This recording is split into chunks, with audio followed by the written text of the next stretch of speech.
Talking in regional language. कुठली भाषा? दिस मराठी. मग चुकीचं काय त्याच्यात?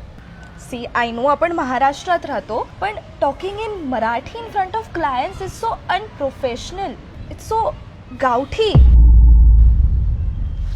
गावठी? हे बघ तन्वी, कदाचित तू चुकीचा महाराष्ट्र बघितलाय.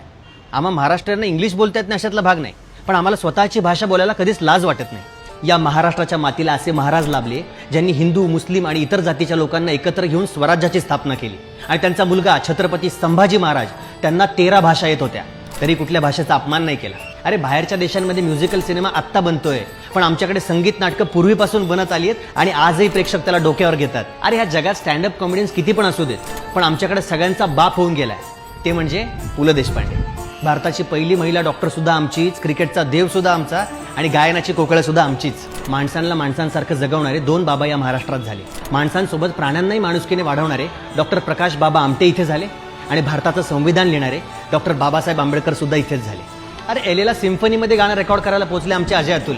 तरी काही लोकांना आम्ही महाराष्ट्रच गावठीच वाटतो. महाराष्ट्राला महान राष्ट्र म्हणतो आम्ही, कारण आमच्यावर संस्कार झाले की कधीच कोणाला स्वतःपेक्षा कमी किंवा जास्त लेखायचं नाही. त्यापेक्षा आपल्याला स्वाभिमानाने मिरवणं गरजेचं आहे. समजलं?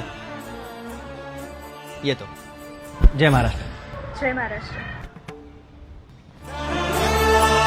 आपली भाषा, आपली संस्कृती डोक्यावर मिरवायला शिका, नाहीतर बाहेरचे तुमची जिरवायला येतील.